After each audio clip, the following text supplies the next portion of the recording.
tortured souls.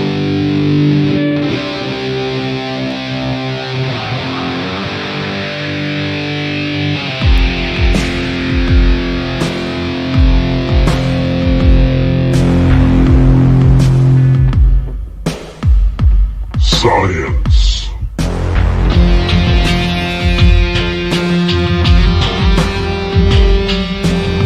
Paranormal.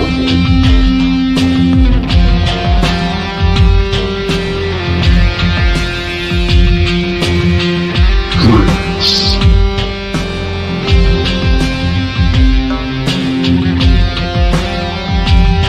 Three tortured souls. Entertain, educate, recreate, and intoxicate.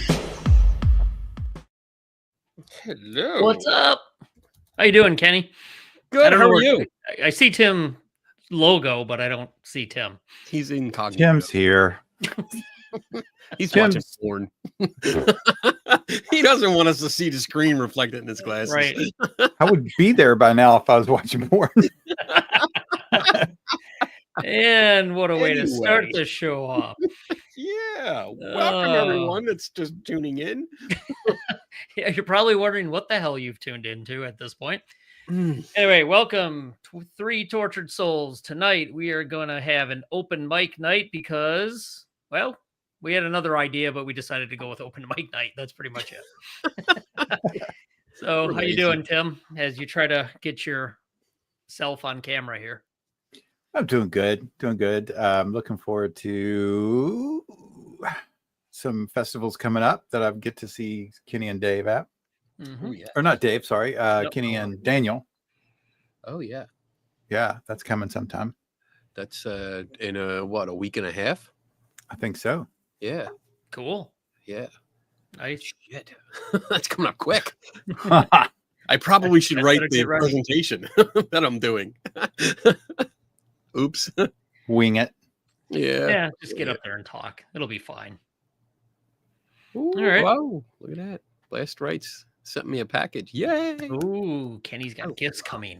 Love Nice. packages. All right. Well, open mic night. If anybody has questions, put a Q in front of it. We're following the same routine as other shows. Since we've carried that through between yours and ours, that works well. So we can identify the questions. If you have a topic, a statement, or anything, just put it in the chat. Hopefully, we'll catch it. Right. And we'll kind of see how long this goes. So as of now, I don't see any questions. So good night. I want to say I sent you guys a TikTok there. It looks like it's an AI generated Bigfoot. And it's like he's doing a blog, and in some it is a very funny it is a very funny channel, so I highly recommend it. And then some other content creators picked up and they're doing aliens, and there's one with Mothman. Oh, Ooh. Yeah, I'm a little upset because the background doesn't look like West Virginia, so I might have to contact the content creator. I have to I have a topic I can throw out there. Do it. So the topic of ghost hunting groups going into private residences has come up lately. again. Ooh. Again. And particularly when the homeowner has a specific claim, which is the reason why they called a ghost hunting team out. But the ghost hunting team proceeds to pretty much like, oh, we really didn't find anything like that, but we're going to do the rest of this EVP stuff and this and that and start creating their own claims. Mhm. So I guess my question or the topic would be like, what do you guys think of amateur ghost hunting teams going out to a private home to quote unquote help a client? I will start out by saying not quite as bad, but in the ballpark of amateurs doing surgery on somebody that has no training whatsoever. I thought he was going to take it lightly. Yeah. But Good- no, good part on that one. I look back on the show on the stuff that I thought was correct and was so wrong. And you guys know as well as I do,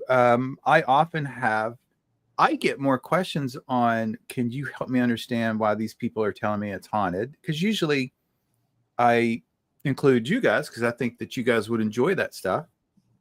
And it's usually starts with, we had a noise, we invited these people over, and now it's demonic. One of the last ones, I think, was a family plot of land. So I imagine this is probably very common wherever, but here, Appalachia, typically people that settled it in 1700s, they get like 500 acres for a dime.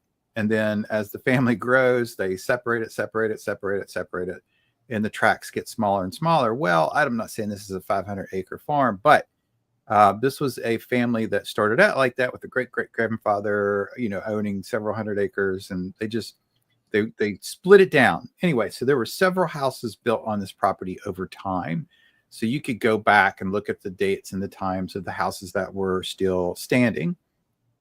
So she was very upset because they had a paranormal investigator come and had this claim that one of the first people that bought the land did so on, can you guess what type of land?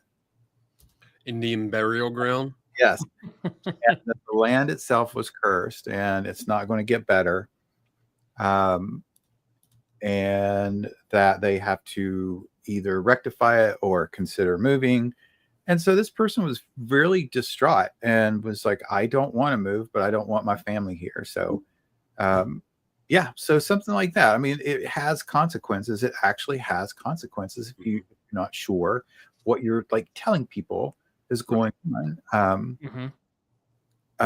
And so I really don't like that. I really, it irritates me that people want to drop demons, curses, and cause people more stress and more tension. Now, am I saying it's impossible that there's a ghost there? No, I can't say that. But if you're going to say that there's a ghost and a demon there, then you need more than a little blue dot in a picture and some scratchy EVP, because that's not going to do it either. So back your claim if you're going to tell these people that their place is out to get them. And it just bothers me. It does. And I'm guilty. I'm not going to deny it. When I was in my ghost hunting days, I feel like I did the same thing. But I know better now, so I do better now. Okay. Kenny, since you brought it up, I'm sure you have an opinion. I guess I fall back on, do you have any kind of qualifications or skills that would be relevant to what's going on? Can you actually help the person? Or are you going in there for content for your YouTube channel or social media pages? So when I think of actually helping someone, I think of, if you're calling yourself an investigator, that's your job. You're supposed to investigate the claims that they tell you, not go in and create your own. Like, I'm not going to go into a place where they claim that they saw like a ball of light in their bedroom, and I'm not going to go in and immediately start in a dining room and do an EVP session. I don't see what the point is there, because you're not actually addressing the claim.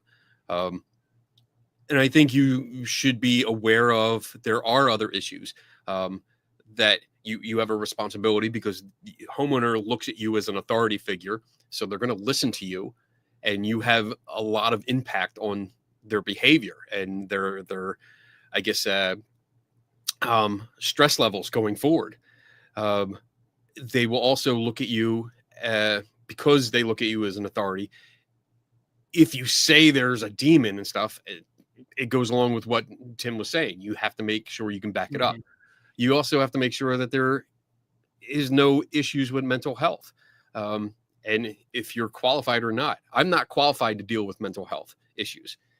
But if I see anything that just remotely puts up a red flag, I got to stop, because I'm not qualified to deal with that. I have to recommend they talk to somebody else. And I'll definitely help them find someone. Like, first of all, talk to your GP. You know, that's where you should start. If you want counseling, I can try and find a counselor that's in your area that'll help. You know, you can talk to them, but that's not my area, so I'm not going to go in there. And I guess my big problem comes with hobbyists that go into a house, and again, instead of actually helping someone, helping the homeowner, the amateur ghost hunting team is more concerned about the content for their YouTube channel.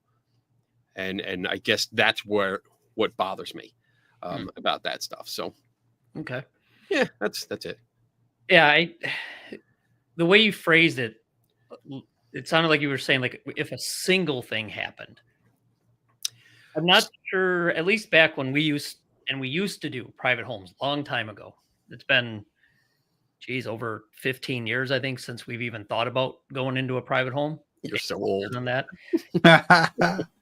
Take it easy there. You're about the same age, Grandpa. Thanks, Dad.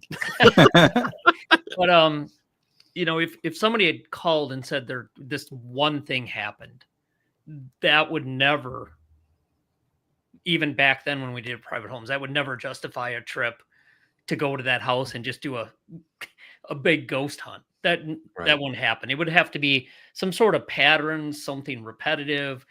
Usually if it was just one single strange thing, you try to talk them through it. You say, you know, have you considered alternatives? That's the way I would probably approach it. Even if I did private homes now, I would never do a full investigation because somebody said one thing happened. Right. If it was a pattern of things, okay, maybe. But then what you're saying is people trying to help them. I don't know if they necessarily help people. There's a lot of instances where they've not helped people. They've scared them more.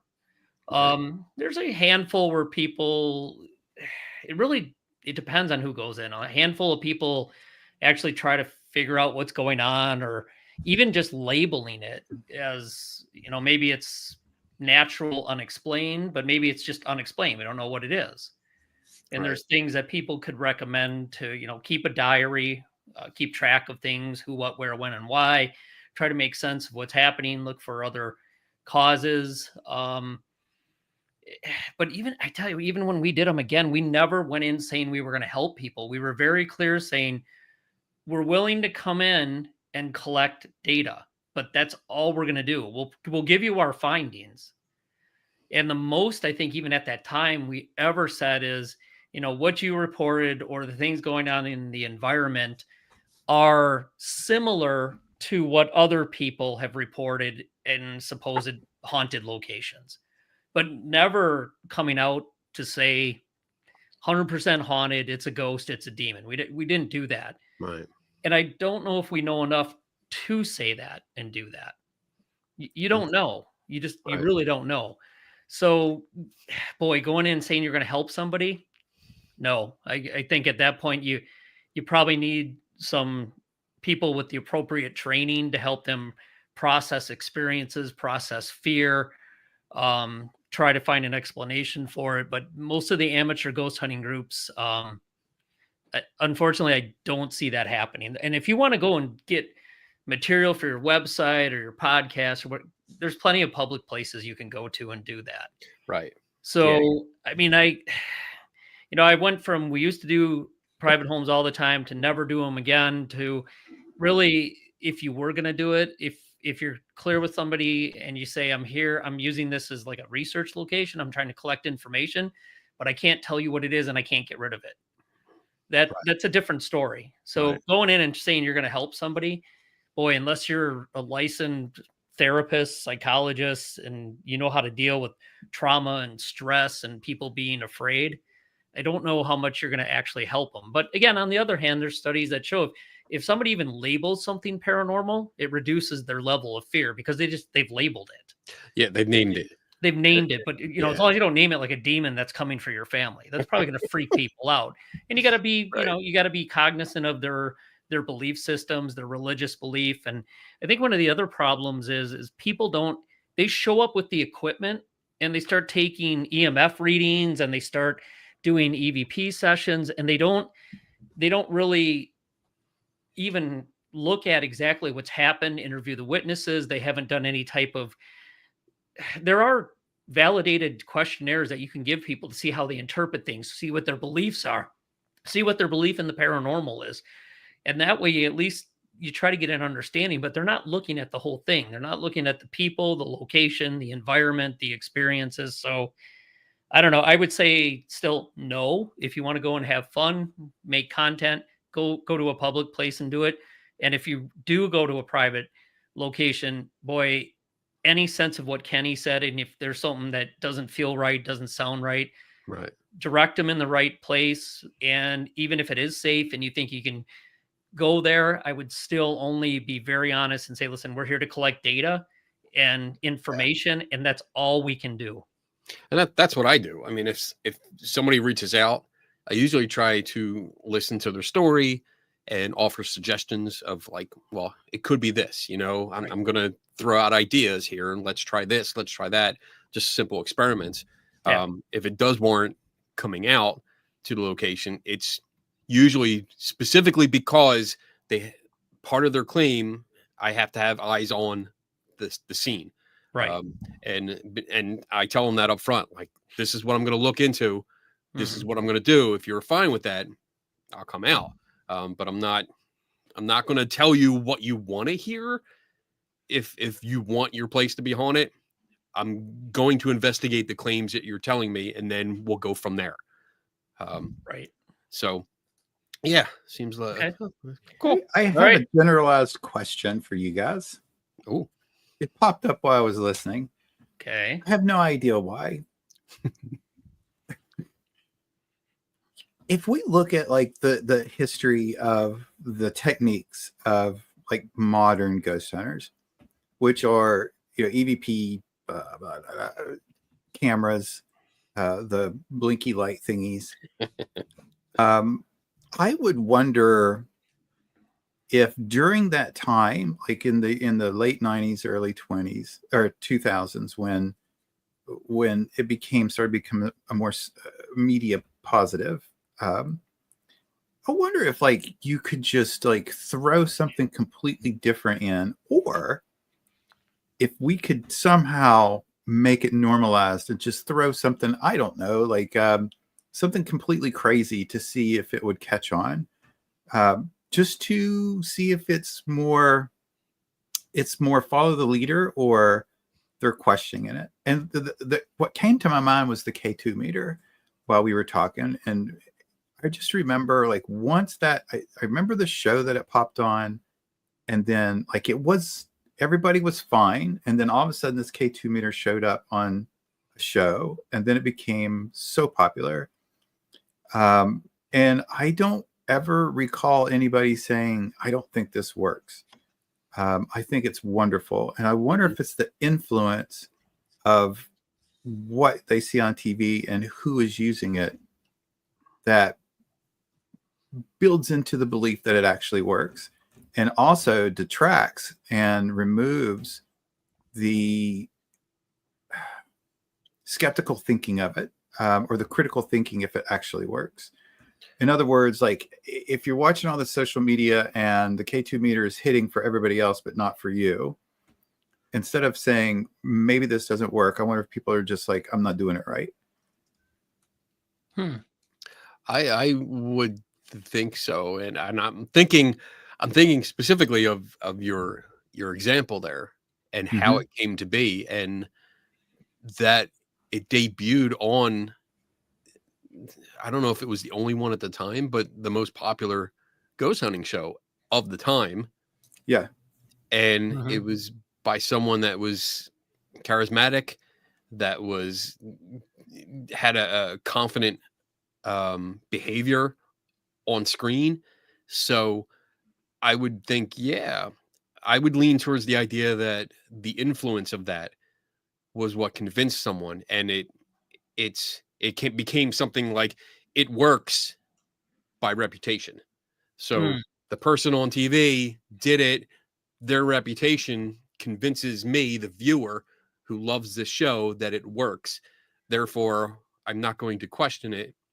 It works. I see it work. I see it with my own eyes on TV, and it works. And I also would add that last bit where you say, like, if it's not working for me, maybe it's me. I could see that behavior continuing because so many people will say it does work, even though we've discussed that device and similar devices over and over again, and it doesn't work the way most ghost hunters think it does. Mhm. So yeah, I could see them saying, well, maybe it's me. It's not working for me. I'm not getting any hits.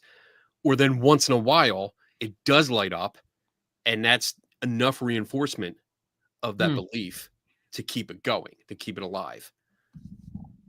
It's interesting. Or just being so happy it does get a random hit that is not anything, right? But you're so happy something happened that you begin to justify, and you work backwards from the result with your method instead of your method leading to the result. So you got to blink. So then you start going back and going, well, I did like 30 seconds earlier, I did ask for a sign. Right. Yeah. And then we get into the whole time thing.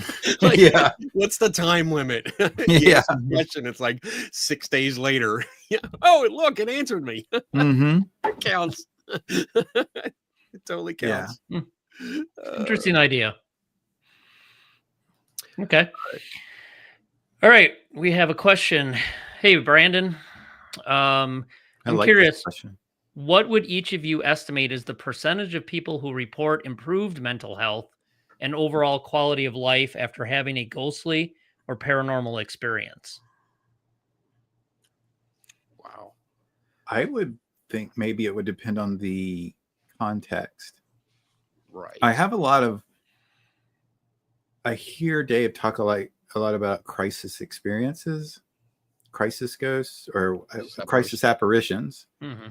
And that to me feels like, at least this is from my perspective. So I'm not sure if my perspective is going to be generalized across the greater, population. But for me, it feels like if a crisis apparition popped up and was just like, hey, I'm fine, I'm good, I'm got to go, see you later.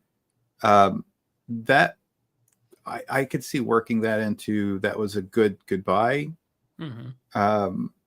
Maybe I'm sure it would still be painful, but maybe having that thought of they still reached out to say I'm okay. And I don't even know if I'm on the right track of what he's asking, but that's the first thing that came to my mind was crisis apparition might at first be very startling.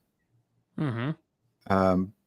But with some time and brandy, you could kind of work out that it was. Did you say brandy? Yeah. Okay, I'm just checking. You could work out. I mean, I could see myself rationalizing if a friend of mine that's serving shows up and it's just like, hey man, just want to let you know I had a great time in high school, everything's great, I gotta go, and I get word that person had passed. Mm-hmm. I mean, it'd be rather startling, honestly. And I don't even know how I could approach. I mean, I would tell you guys, but I know it would be like, oh shit, they're just not. But Dave would be like, I want to measure you. Like Egon would be like, can you come to my house? We're sending you for a psych eval. Yeah. Dave would be like, I want blood samples. I have about 50 question sets I need you to answer. Pee into this cup, 3 days. Yeah, pee in the cup, send some saliva. Hair samples too. But I could see myself as rationalizing that as a very comfortable situation. Whereas I don't know if other people will, but I feel like other people would probably, not everybody, but I feel, and I've got nothing other than my feeling to back it up, that other people might have generalized ease knowing that someone came to say goodbye. Right. Okay. For me, I can't. I wouldn't give a percentage because I don't know. This is not something that I've studied, so I have no idea what a number would be.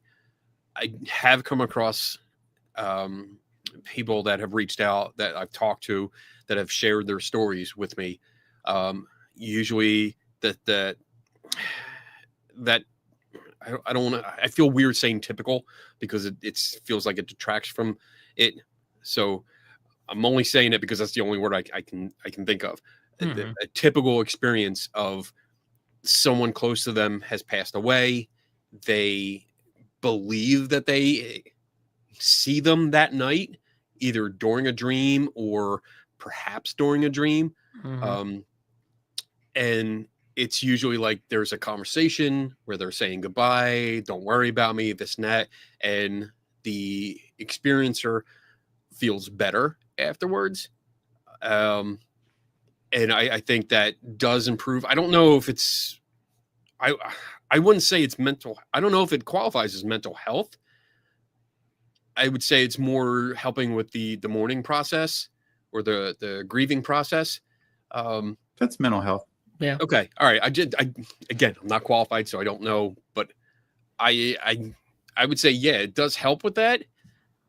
And it's just a personal experience. I mean, and I think it's cool. And that's usually something I don't try to go all skeptic on it, or anything like that, because that's a personal story and that's not my business, unless they ask and they want to talk about it, then we have a nice, polite conversation about it. But otherwise, I think it does improve because it lets them move on.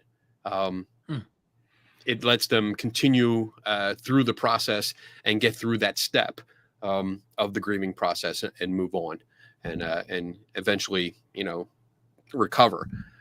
So, yeah, I don't have a number, but I think it does help after having an alleged ghostly or paranormal encounter. And again, it depends on what type of experience, the context, like bereavement, apparitions.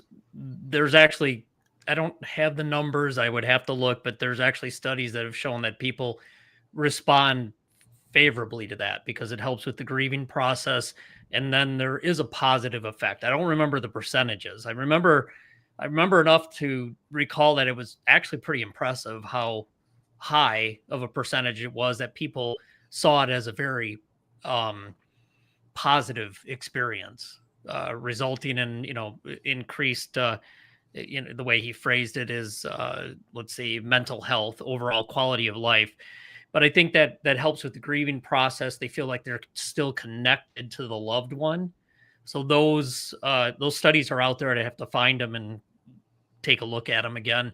The other one is there was some work by, I think, Julie Mossbridge. I can't remember exactly, but at the Windbridge Institute, and they looked at psychic readings, and it didn't. I'm not sure. I don't remember if it was correlated with what they thought the accuracy was or not, but those people also generally had a more positive outlook and a positive view after that, especially when they were connecting again with a loved one, which again is feeling still connected with the lost one. I think if your hope is that there's an afterlife, it's obviously, I think, is going to have a positive impact on you because that's helping with your hope and your purpose of there's something in after you die. And then, some people they want to have experiences. They want to go out there and they want to have an experience because that's what they're looking for. And they find it thrilling. They find it exciting. They find it kind of awe-inspiring. So the percentage, I don't know the percentage. Again, even for bereavement apparitions, I'd have to look that up. But I guess one way to look at it is I'm always amazed at how scared ghost hunters on TV get when they're out looking for this shit. Because most people, when you talk to them at first, maybe they're a little startled.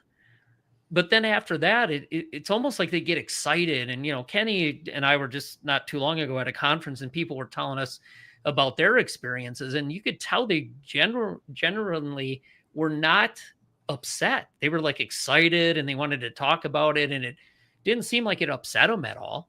Right. So I don't have a percentage for you, Brandon. You actually might, because, you'd be the one with the degree in parapsychology here. I think, I think the percentage is probably higher than we would think it is, honestly. I think it would be a very interesting questionnaire to develop and find people that have had ghost investigations in their house And there was with. just a study where, I think, I think Dr. Cal Cooper was part of a group that kind of re-looked at apparition experiences, and they have some data in their study too, which is kind of what you're getting at, Tim. Yeah, when I saw this question, I was like, that's a good question, because I've never thought about going back in that context to literally ask, like, the overall quality of life. That's a major step. Yep. Is there? Oh, I'm sorry. Go ahead. No, you're good. I was just thinking that's an angle that I've not thought of before, and I think it's pretty cool. But even just going back, maybe it's not even something that you didn't do, but you were like, hey, I was watching this flash reel about your house. I don't know if you have it, but I'd like to ask you a few questions after they said you had a demon. Do you feel better? Well, that's also what somebody might explain it to you as. I'm pretty sure if you're religious and somebody comes in and tells you your ghostly experience was a demon, it is probably not going to improve your mental. That's another good point. That's pretty sure it's not. Yeah, and I'm kind of being a little facetious with it, because I do like the idea and I like playing with it. But in seriousness, just having finding people that would be willing to fill out a questionnaire after they've had a paranormal group, or I mean, I'm going to assume, which is bad, but I'm going to maybe guess, which is not as good, but still, that they are contacting a group because they've had something. And then just do a follow-up with how they felt before, during, and after over time. Yep. I'd like to know what if there is an opposite to this. Like, we're talking about, I think we all touched on experiences that had a positive effect, but what about the negative effect, where like it severely increased someone's issues with mental health? Like, and the thing that comes to mind is more like horror movies, like people having experiences and it's causing them to go deeper into an issue. I've seen that when we used to do private homes, there was somebody who we had a pretty good inclination he had some mental health issues, and every time one of these supposed paranormal events would happen to him, it would just destroy the guy. Wow. I mean, he was like, he couldn't sleep. He didn't want to stay in the house. It was really affecting not just his mental health, but his physical health. Right. So that one was, one out of, I don't know how many cases we did. I don't even remember, but that was one situation where there was actually two where I think it impacted the people negatively. Most of the other people, when we used to do that, were either neutral or it was a positive experience for them. But there was two where it really, really was bothering him, to the point where we told him, you need to go talk to a medical professional. Right. We are not qualified to help you. And the one guy was losing sleep, and he actually was talking suicide at one point. Wow. Yeah. That's the biggest red flag there can be. I mean, yeah. All right. All right. That was a good question. Good question. Thanks, Brandon. And that was a good question. If you have any statistics for us, let us know. Write them in the comments there, because you might have some. Again, I'll look up the bereavement stuff and shoot it over at some point. All right. I can, just to give you a heads up, like if there are statistic findings, I can interpret them for you, because I've had statistics twice, unlike most normal people that only can handle it once. The key there is, Tim, you had the same class twice. It's still twice. Did you finish both times? Yes. Oh, statistically speaking. But that's funny. All right, Blast writes, what are your thoughts on viral rumors contributing to the mythos of haunted objects? Maybe talking about little Dolly who shall not be named. Let's start with Kenny on this one. Your thoughts on viral rumors. And that's the problem. Rumors. Wasn't there a song about rumors? I think there was. Yeah, there was. Back in the 90s. Easy. Yeah, whoa. I think it might have been Sorry. 80s actually. Was it the 80s? I'll look it up. You keep Look it it I up. am too. Yeah. All right. So I mean, the how do I say this without being a dick?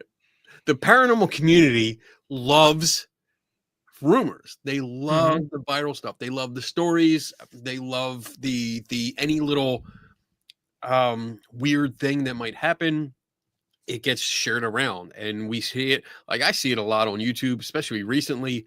You know, one person says something about somebody else, and you know, there's drama back and forth, and everyone just makes video yelling at each other. When it comes to alleged haunted objects, it kind of I equate it to Area 51. Let me explain. Area 51 is a government facility, testing facility. As far as I know, no UFOs or aliens are there, but they will not stomp out any rumors about aliens and UFOs because that helps with the cover story. That helps keep secrecy. Everyone's so concerned with conspiracy theories and tracking down the made up facts. They're not really concerned about what really is going on there, which is probably a lot more boring than we would hope for. So when it comes to these alleged haunted objects, rumors that go viral only promote it. That's it. It's marketing for them. And whether they start it or not, it still brings attention to them. People will look it up. They will click on the videos that are linked in various like Facebook groups, or if you see it on YouTube and it pops up, you know, like, oh, Annabelle was stolen, or it walked out of its cage. Missing. Yeah. Yeah, you know, like that kind of stuff. So many in this community will say, oh, what's going on? Click. And I mean, for me, I chuckle and I move on. I scroll past it, you know, because I don't care. I really don't care. I don't think it's haunted. I think it's just a doll. I got Andy. Andy's here. Andy's just chilling. Guaranteed just as haunted as Annabelle. But I think it's just a marketing thing. And I think that's about it. It's just, it helps them sell tickets. It helps them get clicks, views, likes, all that kind of stuff. So, okay. Well, I think clearly for Area 51, it is not dispelled because it's Area 52 is where the shit's at. that's right. But everybody goes to Area 51. If you're smart, you'll go to Area 52. See, Tim's starting a whole new rumor here. I'll fall in with Kenny. Like I think probably, and I don't have data to back it up, but I feel like the vast majority of paranormal is almost like enjoying a circus. Like I think most people just enjoy the thrill. They like the going and seeing the things. They have I don't know if they really believe it. Probably some do. But like the Annabelle thing, I think it's almost like, you know, a long time ago before electricity was, you know, harnessed. And when traveling shows would show up in small country towns, and they would have plays and they would have actors and jugglers, it's just like, it's something, you know, it's just something. It's something to give up and suspend your disbelief and have a good time for a little while. And I think probably, like Kenny was saying, it's a nice promotional thing. I think probably a lot of the people just click on it and, you know, we got to get tickets. We're going to go see this, and we're going to get our picture taken. And that's the end of that. I think there's a certain, feel pretty certain that there's probably a smaller portion of the population that believes it. But at least for me, in my observation, in my own experience, I feel that the majority of it is something to do. It's just, you know, and they keep it going, you know, they post pictures, they post their TikToks in front of it. If someone tapped the glass, oh God, you're not supposed to do that. you'll die within 83 years. Ooh, that's So- good. Yeah, and so I think it's a within its own little cultural fare. I think it's something that just travels, and I think the myth and the mythos of it is part of the enjoyment of it. Yep. If you just let it, if you just suspend disbelief, and you have more of a good time when you're not really going there to try to prove it or not prove it. You're just going in there to have a good time. Mhm. Yeah, I think it can contribute to it. I don't know if it's enough to self-sustain it. And before things really could go viral, before we had the internet, cell phones that make access to information like that very easy, so they can go viral and a lot of people can hear about. These things have been going on for a long time before all of that. So yeah, it probably contributes to it, maybe more so these days. But again, I don't disagree that it might be more of a marketing thing, or people just get a hold of it, they discuss it, and it goes everywhere. And when you see the haunted object, of course it's haunted. So I think it just gets the word out more and faster.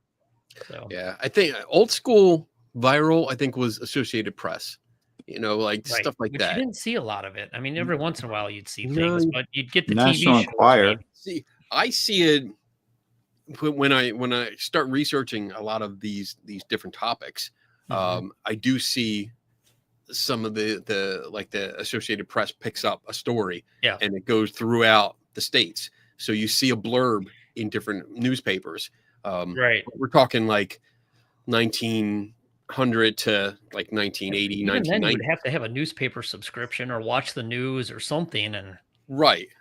And I think nowadays it's more of a boost. That's it. Yeah, way more prolific now. Yeah, Just because of the way you can access tons of information quickly. Right. All you got to do is Oh. hashtag and it's fucking on everything. Yeah. I mean, Ugh. Crazy. hashtag Vickard. All right, next question. Why do people even still bother with ghost hunts? There's literally never even been anything, has there? Seems like a huge waste of time and resources. Who should we start with this time? Let's go with Tim. He's chatty tonight. Let's go with He him. is. Damn, it's because no one can see me, so I feel much more secure. He in my feels own hidden. mind. This is not going to be a new thing. Well, it's not. I don't like it. I want to find out how come StreamYard keeps saying, nope, you can't do this. And your creepy ass talking statue in your picture. Don't blink. Don't. If you're Doctor Who, you got it. One of my favorite new comedians, I can't, of course, right now I can't remember his name, but he did this little speech on Zach Baggins. Yeah. Oh, yeah.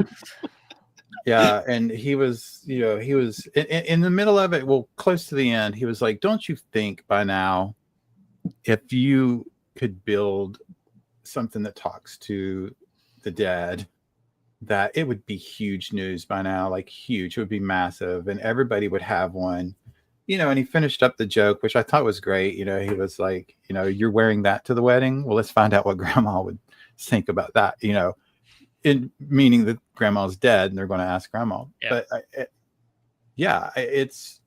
and I think that's probably an overlooked point, that if something actually was communicating with the dead, even I know some people want to go, oh, scientists will, they don't do this. They're afraid they'll get blackballed. I'm going to bet if somebody had pretty good, really hard data that they are continually talking to the dead through this machine, somebody from some university, somebody from some corporation that looks at that and goes, we're going to be multi-billionaires, will approach that person if it's real. And I sometimes kind of think about, the claims that we see. Excuse me, I got a little choked on my cuff. Where it's actually real. it's if it was actually real, if it was backed up by solid data and solid testing, either somebody's going to go missing and you'll never see that machine again, or that's going to be replicated and duplicated, and then a whole new movement in the psychology of humanity all the way around the world would be massive. It would be pushed. So I think of it that way. I don't think, again, when I say this and I sound critical, I'm not saying it's not real, because when I say stuff like that, I mean, I could be just as arrogant by saying that's not real as someone saying that is real and not having any basis.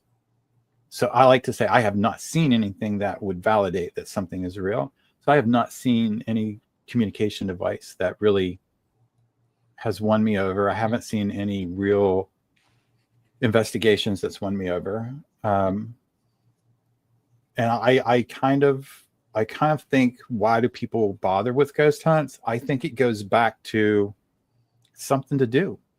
I think Dave hit on this. It's exciting.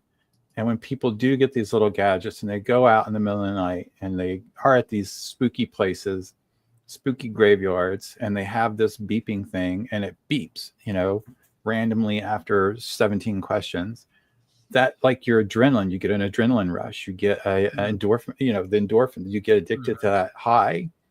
And I think that's why. I think it just goes back to the vast majority of people just want to have fun. I don't think that their intention is ever to, go to college and base their career on easy paranormal studies. Easy. Well, Okay. I'm just saying, like, I'm not saying to everybody, I'm saying the vast majority that's not their plan. It's just like, hey, we're kind of bored. This looked like fun on TV. I ordered a ghost hunting kit from Amazon. Let's go pick up some batteries and go. Like, it's just kind of fun. It's the same type of adrenaline rush, but not for the same people as like people here where I'm from, at the gorge. Thousands of people come to rock climb and suspend themselves from a rock that's 200 or 300 feet up because it's adrenaline rushing. It's a sense of accomplishment. And some people want to go to the scariest place ever and sit through an investigation and not run and have things happen and enjoy that adrenaline rush and get that endorphins going, and it feeds that. So I think that's probably the meatiest things of ghost hunts and why people do it. Okay. Statistically, I'm correct. He's not done yet. Whatever. I agree with everything Tim said, and he definitely stole some of my ideas. I wrote down some notes here, but I lean more towards the fun aspect. I do think a lot of people find it fun. There's a social aspect to it because you can get together with your friends on the weekend, and that's a good point. It's something to do. It's out in the real world. It's not online, so you can get together. You go to a place. There's a sense of adventure and mystery associated with this because you're going to someone's house. Please don't do that. Or usually like a historic location or like an old abandoned asylum or hospital or something like that. So there is that sense of adventure and mystery and, we're going to be in the dark. And there is an adrenaline rush associated with that. There's access to places that are like off limits normally to like the public. If you can go there during the day and take a public tour, there might be other areas that are only accessed when you take a ghost tour. So it's something extra people can do. I think people do it for attention too, because there's this sense of authority. And I joke quite frequently about ghost hunting teams and their matching bowling shirts, and they walk into a place with not only their matching black t-shirts because it's always black, and then Pelican cases full of all these weird gadgets and stuff. And for some, there's that sense of everyone's looking at me, they're looking up to me, Yes. I am the person in charge here, and that's an addictive feeling when you're in that position. That's a great point, Kenny. Like having a feeling of authority, not necessarily in a bad way, not saying a sense of authority Right. that you would hurt or punish people, but just a sense of authority. Like I'm running the show here. I like this. Yeah. Yeah. And it's easy to get caught up in that and want that. And it becomes what you touched on there, Tim. It's like an adrenaline rush. They need that next fix, the next time, the next weekend, or it's a sense of community too, because you're with like-minded people that usually share your beliefs, and it's just an all-around social aspect to it. And I would equate it to like church groups, like old school church group. When I grew up, like church groups that's what you did, and everyone, you had your, what was it, Monte Carlo night, gambling at the church. Yeah. That was fundraising. That was not gambling. Yeah, fundraising, whatever. But it was still a sense of community. They did projects and you got together for social activities. And some groups don't have, or if they're not part of churches or part of churches that have that social aspect, this is something that can take that place. So yeah, I would lean more towards that being a reason why. And people, lastly, real quick, just in general, people do what they want to do. Like there's a lot of hobbies that I do. My wife says I have too many hobbies, but I disagree, and I'm right statistically.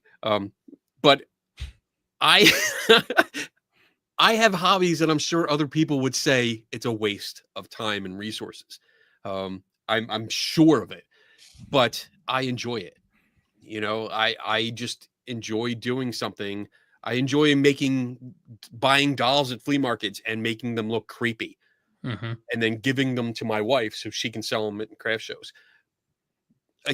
That's probably a waste of time on my part, but it's not really a waste of time because it's something that I do that relaxes me and it takes my mind off of, the regular work that I do. So there you go. I'll shut up now.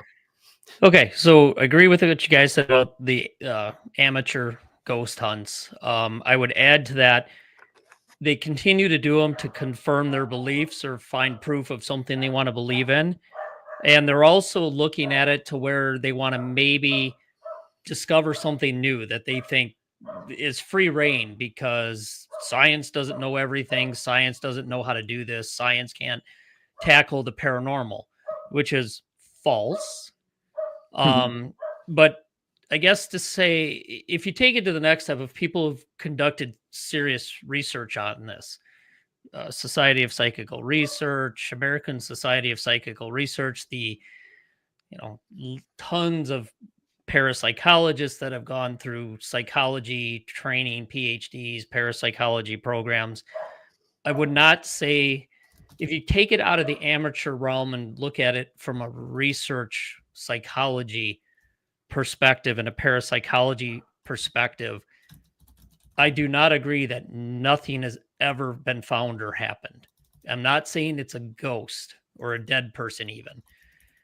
People have experiences, and to study those people in a certain location, in a certain environment, can give you a wealth of information on how people interpret things, how people interpret ambiguous stimuli. The jury's still out in electromagnetic fields. They can play a role.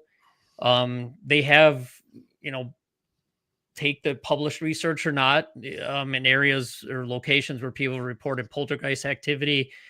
They've supposedly seen object movements. They've measured them. It does drop off with distance, which means there's probably a physics principle working on there.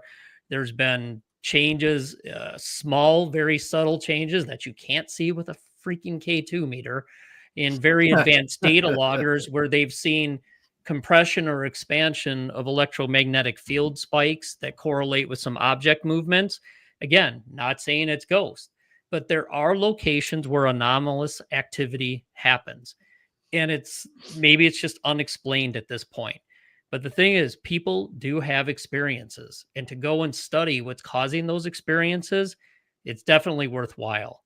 And then if you want to link the two, there is a call, and there's been a call for a while, of professional researchers, academic researchers trying to tap into the ghost hunting community to get them to be part of a citizen science movement where the researchers, they set up, here's what you should be doing, go out, do it, collect the data, and then send it back to us, and we'll analyze it.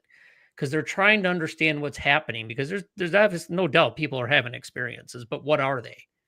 So I think, to say there's no reason to do it, either way, amateur, if you're trying to confirm a belief or go have fun, there's a reason to do it. And things that happen to them, they think that supports what they've seen.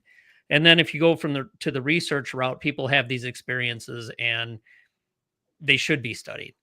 And for some people, they're very, some people have positive impacts. Other people are very, very scared. So there's reasons for it. Anyway, that's that. I think we're up to the last question. Have you heard of the upcoming show Haunted, the Heartlight Paranormal Files? Just came across my feed today and was interested in your thoughts, especially from a former student of Ed and Lorraine Warren. I'm going to go first because it's going to be quick. Nope. No, I haven't heard of it. No, I haven't heard of it either, but now I got to Google it. Oh, Let's see. Haunted, the Heartlight Paranormal Files. I'll do my follow-up commentary and question. Will I watch it? Nope. If it's torturous enough, we might. We might. The only way I'll watch it is if these two jackasses make me watch it for a show. Then you're probably going to watch it. Now, No. I get to pick the next topic. So, No, come on now. That means we're going to watch it. Oh boy. Let's see. To premiere. What is so? I mean, once in a while, I'll turn shows like that on just for mindless, just to remind me how ridiculous it is. But beyond that, I don't watch them really. So it's a show filmed in Alton, Illinois. Alton. Isn't that what a Troy Taylor's haunts? That's what I was trying to think of. Oh, you mean the guy that recycles his own book under someone else's name? Oh, that Troy Taylor? Get ready for spine-tingling new adventure this summer. Dave, you ready for this? Oh, no. I can't wait. Cheap AF Videos is proud to announce the premiere of Haunted, the Heartlight Paranormal Files, a highly anticipated paranormal investigation series set to debut in August 2025, starring Alan Reeves, once a student and colleague of legendary paranormal investigators Ed and Lorraine Warren. The show promises to captivate audiences with chilling explorations of the world's most haunted places and human stories behind them. Unlike typical ghost hunting shows, this one focuses not just on supernatural occurrences, but on the human suffering that often accompanies hauntings. Each episode explores the emotional and psychological toll hauntings take on those affected. It goes back to Brandon's question. So, Yeah. Damn it. Now you know what? We may have to watch it and ask Brandon to watch it with us. He can be the guest. He can be the guest professional. Yes. Oh boy. Who is Oh, this boy. guy? The more he reads, oh boy. Oh boy. Yeah. Oh, boy. Now Kenny's like, I'm sorry that I just brought up that we're all going to have to watch it. Oh wait, here he goes. About Alan Reeves. He's a seasoned. What's that mean? Like cinnamon? Like what seasoned what? What does that Paprika? mean? Oh boy. Seasoned paranormal investigator and former student and colleague of Ed and Lorraine Warren, the pioneers of modern paranormal investigation. No. Really? They're the modern pioneers. Okay. He's 22.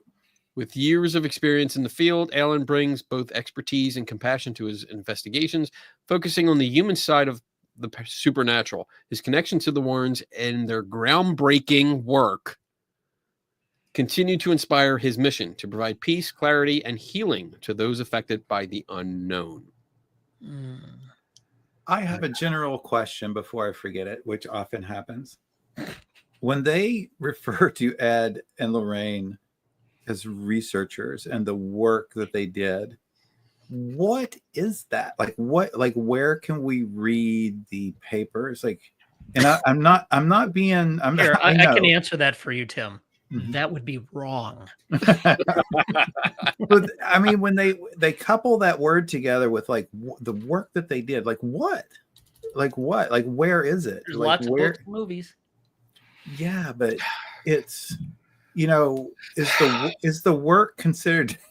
Kenny, I'm sorry, Kenny's getting ready. Is the work just going somewhere and setting up some stuff and going demon be gone? And they're like, "Ooh, that's my work." Or is there actual research and testing and papers? And they don't have to be peer reviewed. But did they write anything down for people to? Books. Just books, yeah. But is it more than experiences and what they did? I guess my idea of when people say the work that they did in paranormal, it makes me think the work that they did in psychology. It would be like me going crazy and being I made a very good contribution to psychology because I became a very good test subject. It's a lot like work you did in statistics. I did a lot of hard ass work in both semesters of that same class. And I look like the Matrix, just passing it. It's kind of it's depressing because this idea of their notes and stuff. I've never actually seen notes from them. That's what I'm saying. And the books that are written are not written by them. Correct. They hire someone to write them. So yeah, always look. It'll say by Ed and Lorraine Warren. And the last one that I just did, the Haunted, it was by Ed and Lorraine Warren, the Smurls, and Robert Curran. Yep. So Robert Curran is the one that wrote it. He was the journalist that wrote newspaper articles about this case, but he wrote the book. And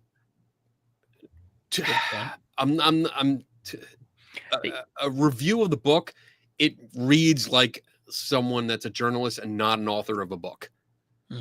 But even in the beginning of that, and if you read the beginning in all their books, it tells you that there are liberties taken with dialogue and experiences. And even this one, and I'm using this one as just an example because I just recently read it. It tells you that there's a fictional character in the story that is a combination of three other characters, three other people that worked with Ed and Lorraine, but their parts have nothing to do with the story. And it's just, you can't take it seriously. If that's their notes, if that's their record of what happened, it's trash because we don't know what's embellished, what's made up, nothing. And it pisses me off, obviously, when I see shit like this, because it's they're praising these two people that were nothing more than fucking con artists.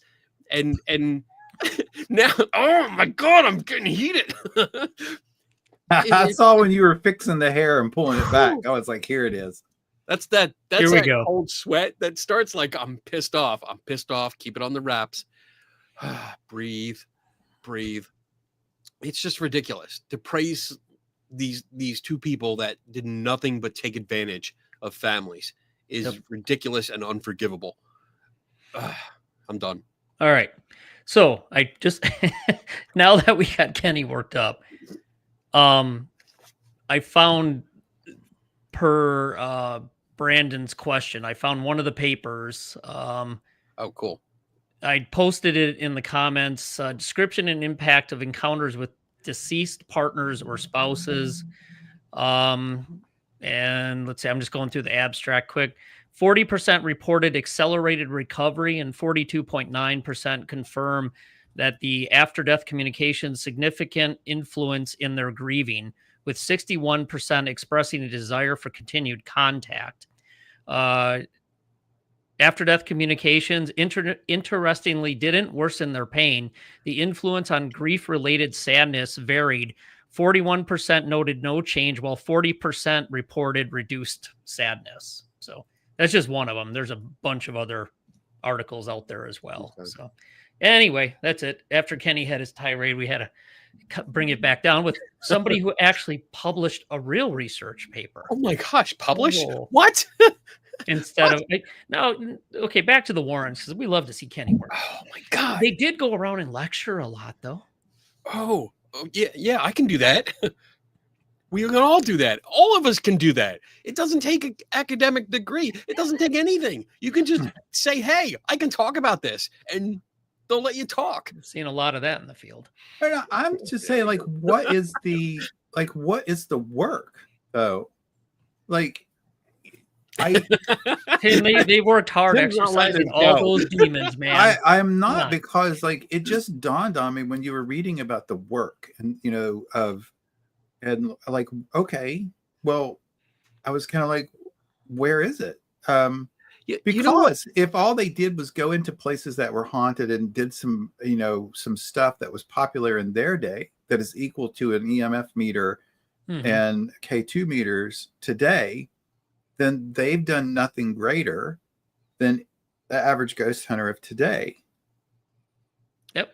So I'm gonna add to your confusion here and say that after reading the books that they did on the Smurls, the Snedekers, and then their involvement with the Perron family, the Conjuring House, they barely did anything on site. They showed up initially, and then they would send their team, Ooh, other people down. a team. Yeah, and it was like the guy that runs the Legacy Foundation or something now, but they would send other people down and only communicate over the phone like once a week or so. So it wasn't like they were both in-house. Like you see it in the movies where it looks like they stay there, for weeks, but they didn't. They came out for an initial visit, and then that was pretty much it. And they only came down once in a while. So it wasn't like they were there all the time. It was other people that were gathering data, which usually consisted of setting up cameras and video and tape recorders. Yet, like, I've only seen, I think, one film from them, the kitchen video from the Snedeker house. But that's it. Like, I don't see anything else. There's no other film or anything like that has been released except for interviews, which I don't give a shit about. All right, so I'm going to ask, or I did ask, ChatGPT to show me the publications of Ed and Lorraine Warren, and it gave me a little preamble about, well, we found some books, but I'm going to tell you, I'm not going to give all the names of the books, but it listed 10. But to Kenny's credit, I'm going to start with number 1. I'm just going to give who authored it. Gerald Brittle. Yes. And then co-authored by Robert Curran. These are just these are different books written by Ray Garton. Authored by J.F. Sawyer, written by Gerald Brittle, compiled by Taffy Sealyham. So these are just, like you said, these are other authors, and I think there's 7. The other ones just don't have an author. Yep. There's 2. Nope. There's 2 more. Again, not Haunted. written. If you like a scary story, The Haunted is actually a pretty good book. I enjoyed the book. I hated it. Oh, really? I liked it. The movie wasn't bad either, but that's just me. I mean, the fond memory is I read it as a kid in my parents' basement. Oh, okay. So that's probably why I'm like, that was a pretty good book. I read As it a kid, about a scares the week shit out ago. of you. Yeah. And I was like, this is just not, because the other books that I've read from them are novels. So it's like based on a true story, but Yeah. there's so much dialogue that there's no record of. And it's had to be just like from fragmented memories and, Mhm. making shit up. But this, I just didn't like the style of the book. But that's just me. And I didn't, it felt like a bunch of short stories brought together instead of like a continuation of everything going on. Right. But, and I also read through it really, really quick. I did it like in 2 days. So, All right. Well, I went back to ChatGPT and said thank you because I'm surviving when the AI takes over, and they'd be like, "Nah, he's cool." Okay, yes. And so I said, "You're welcome. If you ever want to dig into specific cases of the Warrens, like the Perrin family or the Amityville haunting, I would like to help sort fact from fiction, folklore from documented accounts. And I would just like to say, my ChatGPT knows me. We are becoming quite close." Okay, 2 more questions, and we're cutting it off. Okay. All right. Off topic. Is anyone else excited about the Switch 2 tomorrow? My son is. I'm assuming my kids are, but I don't play I don't video care. games, so I don't care. I'm a big PC gamer, so Yep. I'm not a Switch person. Okay. All right. Last question. Autumn Sword. A friend of mine, a believer in stone tape theory, mentioned how spirits attach to material objects, which seems problematic in cases of shipwrecks like Titanic. How do you think that would work? Well, I believe Tim asked an expert about this one time, didn't he? About how spirits attach to material. Yeah, the godfather of the paranormal walked away from Related me. to Ed and Lorraine Warren, huh? Yeah. Yeah. Was that answering questions? And so That was good. Here's my impression of Tim asking, and then him going. that was it. So That was it. Funny. I thought walked off. I thought it was great. yeah, I think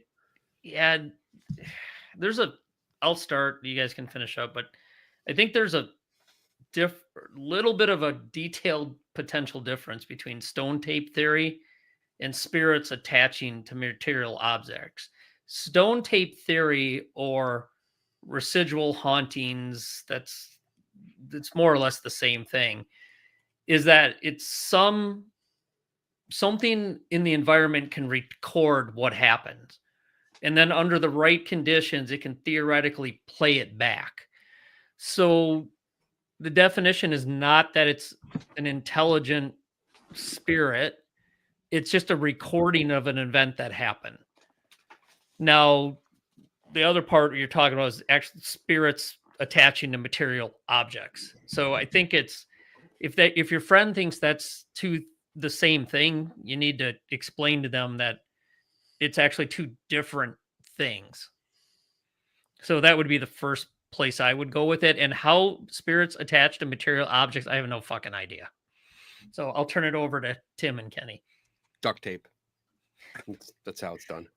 I got a visual, so I'm gonna go old school here. Stone tape theory is more exactly what Dave was saying, and the visual is you have a recording element, which is like magnetic tape, and then you have someone that walks in that acts as a player, which is a tape player. Yes. Somebody has to pick up on that thing. Or Look the at that! environment, or the environment has to have the right conditions again to replay it. That's the idea, Right. anyway. And with the right person. I mean, even then, like there's variations where some claim that they can only hear, some claim they can only see, and then others can do both, and others can't do any anything. But that's more, yeah, like you said, it's a recording. That's all it is. That means your spirit is nothing more than a tape. It wouldn't be live. It wouldn't be live. It wouldn't be interacting. It wouldn't be interacting. It wouldn't be intelligent, and it wouldn't Right. have any purpose. It would just be a repeat, a replay, and that's it. And that's Like the watching a classic, videotape. that's a classic version. Yeah. Of the definition of it, and I'm sure like Hollywood has made changes to it. Yeah. But and then yeah, like if you're talking about spirits allegedly attaching to objects, one, I don't know why you would. Like the whole idea of attaching to a doll is just silly. It's completely silly, and I don't get it. But if you want to stay with an object, I would just say that, you know, they take their squishy, cloudy hands and wrap it around, and they're like, mine. That's it. I mean, how else are you going to do it? I don't know how you would attach, or just follow it around. I mean, if you can walk through walls and shit, you just like, hey, I like that thing. I'm going to stay with it. Yeah, he clarified a little bit here. They probably know the difference, and I'm the one conflating. In cases of people who claim to have haunted debris from shipwrecks, you wonder why that piece, or was it the whole thing? Yeah, that's a good point. The only thing I can even think of is like when you when you make a hologram, in the material that's used to record that image, and then you light it up again with a laser, you actually can take a smaller piece of that and hit it again, and you're still going to get the image. That piece will still give you an image of the entire hologram. It might be fainter, but it's the only thing I can think of, and that's not how these attachments or stone tape theory, or nobody really knows how it would even work. So I don't know why one little brick or one little piece of the ship would be a haunted object. And maybe there's a psychological aspect to this where it's the person that obtains the object that thinks, well, it came from there. Maybe there's something attached to it, and that's where that belief comes from. And now you have selection bias, where you take it home, and weird things that might happen, or a noise or something like that, now you're going to associate with this because you brought it home. Right. Then there's the other hypothesis that people don't really pay much attention to anymore, even in parapsychology, of psychometry, the ability to be able to read the history of a location by either focusing on it or touching it. And they think that, you know, if you're going to wildly speculate, that would be, is something really recorded in it? Is something that really attached to it? Or could you even really be just reading the history of it, picking up on it? So you're explaining one unknown with two or three other unknowns. So, right. Yeah. Cool. Tim? Whenever I think of a residual haunting, it makes me think of, help me, Obi-Wan. You're my only hope. Help me, Obi-Wan. You're my only hope. I love it. Yeah, it's like that's it. That's and Dave kind of hit on it. It's, you can't interact. It's just a repeat. And again, I was like, help me, Obi-Wan. You're our only hope. That's so awesome. But nobody knows how this would work. I mean, there's one or two studies out there that have shown that they did an experiment where they created photons, light, by a chemical reaction. They created an electromagnetic field in that area. And then when they removed the reaction a day or so later, started up the magnets again, they were able to pick up the photons again. But that most likely has a very natural explanation. I mean, is the possibility there? Yeah, but they decided, even with that experiment, the conditions would have to be so specific that to see that happening in the environment on a wide scale is hard to imagine, essentially. Right. What is the little animal that can snap its claw so fast underwater that it creates light? A boom. That I don't know. And it catches its prey by stunning it with just this. Okay, now I got to look it up. But I'm pretty sure looking it up. I'm pretty sure that it also creates light when it does that. It's so because of the heat. Mantis shrimp. Autumn is the Pistol answer. shrimp Pistol. Well, that makes sense. is a marine creature that snaps its claw incredibly fast, creating a bubble that implodes with enough force to stun or even kill its prey. Mm-hmm. Damn. The snap Cool. also generates a loud noise and a flash of light. Cool. Learn something Damn. new. Learn something new.